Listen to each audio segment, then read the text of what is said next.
Hello नमस्कार दोस्तों, toppers education में आप सभी का स्वागत है। दोस्तों आज की इस वीडियो में देखने वाले हैं कि मैंने एमपी टेट वर्ग 2 परीक्षा में कैसे क्वालिफाई किया, उसमें कितने नंबर प्राप्त किए और आपकी क्या रणनीति होनी चाहिए कि आप उस परीक्षा को आसानी से प्राप्त कर सकें और मेंस परीक्षा के लिए मेरी क्या रणनीति रहने वाली है।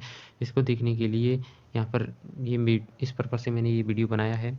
तो देखते हैं इस वीडियो में कि मैंने कितने नंबर प्राप्त किए।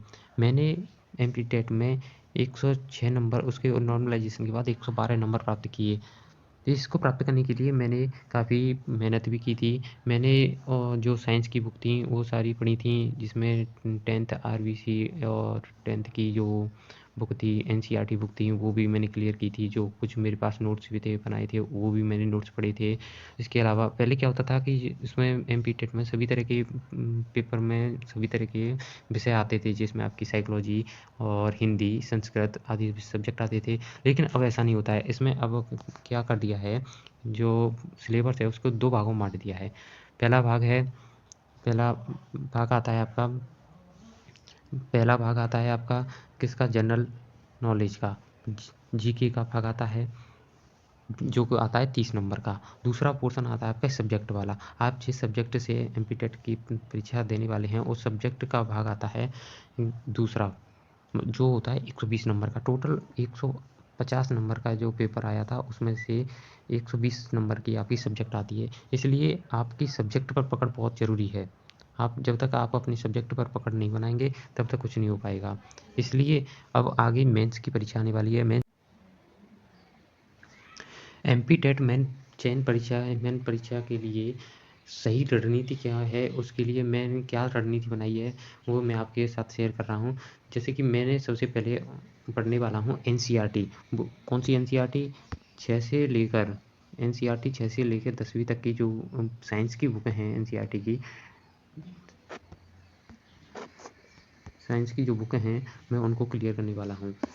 जब साइंस की बुक क्लियर हो जाएंगी उसके बाद मेरे पास जो पुराने नोट्स बने हुए हैं, पुराने नोट्स पड़े हुए हैं, जिनको पढ़कर मैंने एमपी टेट क्लियर किया था, उन्हीं नोट्स को मैं बार बार रिवीजन करने वाला हूँ। पुराने नोट्स को पढ़ने वाला हूँ और एक टेस्ट सीरीज भी जॉइन करूँगा। टेस्ट सीरीज में किससे क्या फ़ायदा होता है, टेस्ट सीरीज लगाने से एक आत्मविश्वास आता है और जो पेपर में होने वाली जो गलतियाँ होती हैं उन गलतियों को भी टिक किया जा सकता है और एक अच्छा स्कोर भी बनाया जा सकता है।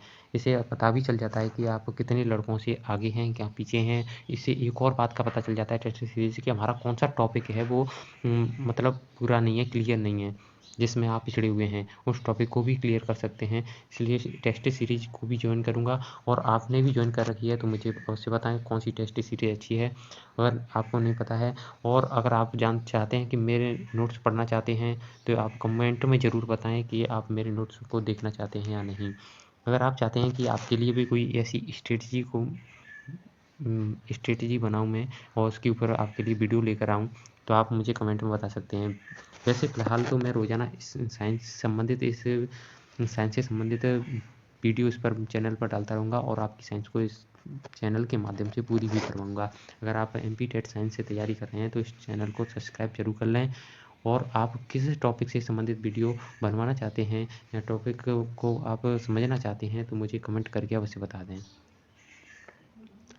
तब तक के लिए रूल बुक न आने तक आप इसी तरह अपनी तैयारी को रेगुलर बनाए रखें और मुझसे जुड़ने के लिए चैनल को सब्सक्राइब करें और बेल आइकन को प्रेस कर लें। थैंक यू, धन्यवाद।